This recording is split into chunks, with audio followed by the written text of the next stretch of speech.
Hi there! Today I'm going to be reading chapters 4 through 6 from Maniac Magee. Jeffrey made 3 other appearances that first day. The first came at one of the high school fields during 11th grade gym class. Most of the students were playing soccer, but about a dozen were playing football because they were on the varsity, and the gym teacher happened to be the football coach. The star quarterback, Brian Dennehy, wound up and threw a 60-yarder to his favorite receiver, James Hands Down, who was streaking a fly pattern down the sideline. But the ball never quite reached Hands. Just as he was about to cradle it in his big brown loving mitts, it vanished. By the time he recovered from the shock, a little kid was weaving upfield through the varsity football players. Nobody laid a paw on him. When the kid got down to the soccer field, he turned and punted the ball. It sailed back over the up-looking gym classers, spiraling more perfectly than anything Brian Dennehy had ever thrown, and landed in the outstretched hands of still stunned Hands Down. Then the kid ran off. There was one other thing, something that all of them saw, but no one believed until they compared notes after school that day. Up until the punt, the kid had done everything with one hand. He had to, because in his other hand was a book. Later on that first day, there was a commotion in the West End, at 803 Oriole Street to be exact, at the backyard of 803 Oriole to be exacter. This, of course, was the infamous address of Finsterwald. Kids stayed away from Finsterwalds the way old people stay away from Saturday afternoon matinees at a $2 movie. And what would happen to a kid who didn't stay away? That was a question best left unanswered. Suffice it to say that occasionally, even today, if some poor, raggedy, nicotine-stained wretch is seen shuffling through town, word will spread that this once was a bright, happy, normal child who had the misfortune of blundering onto Finsterwald's property. That's why, if you valued your life, you never chased a ball into Finsterwald's backyard.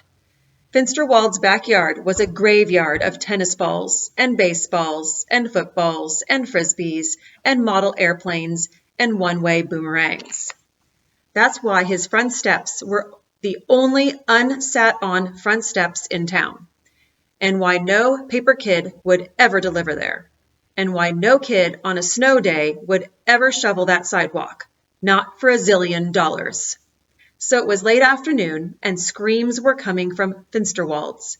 Who? What? Why?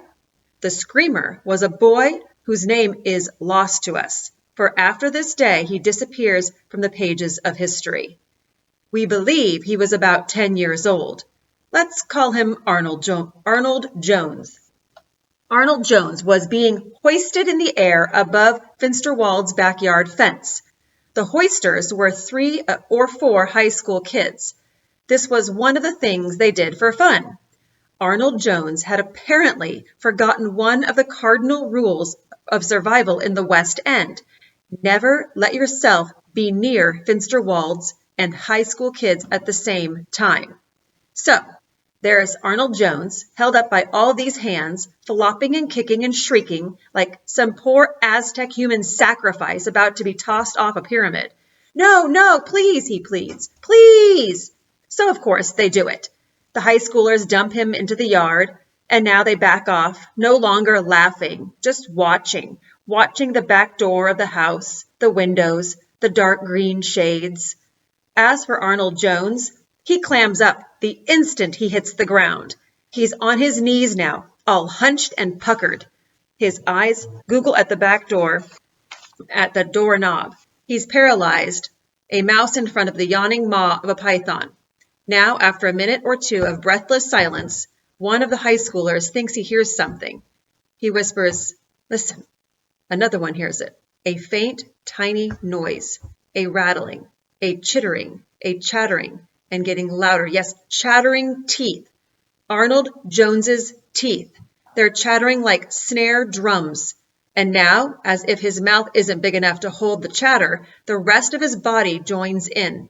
First, it's a buzz-like trembling, then the shakes, And finally, it's as if every bone inside him is clamoring to get out.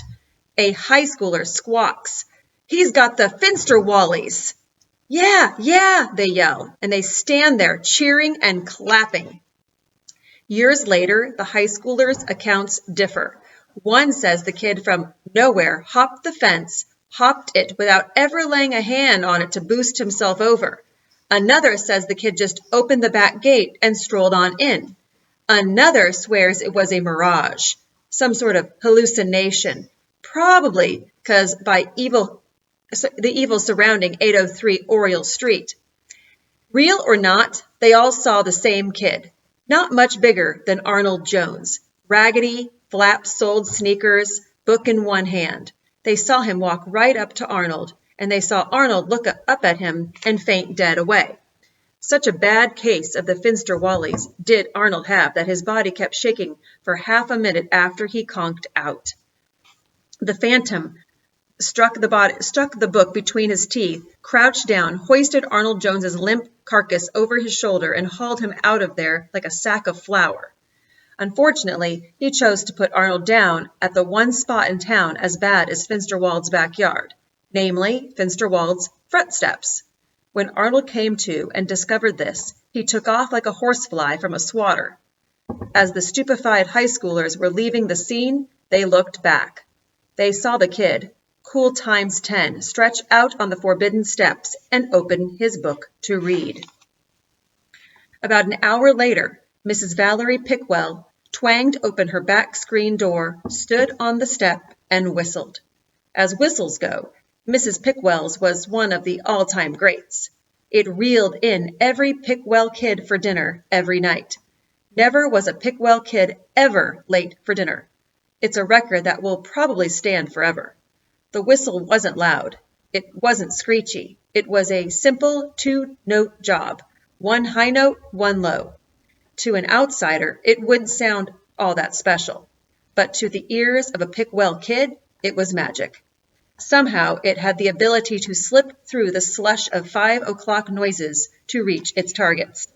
So, from the dump, from the creek, from the tracks, from Red Hill, in ran the Pickwell kids for dinner, all 10 of them.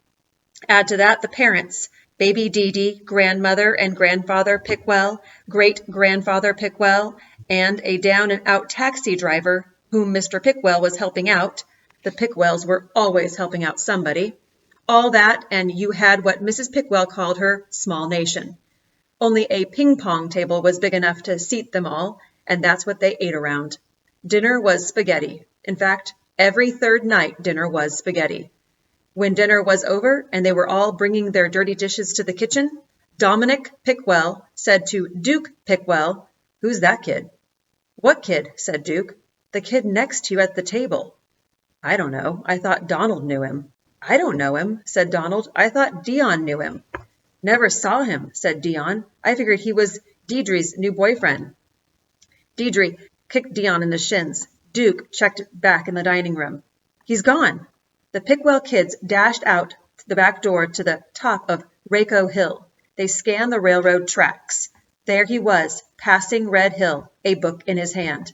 He was running, passing the Spearfield now, and the Pickwell kids had to blink and squint and shade their eyes to make sure they were seeing right, because the kid wasn't running the cinders alongside the tracks or the wooden ties. No, he was running where the Pickwells themselves, where every other kid had only ever walked, on the steel rail itself. The end.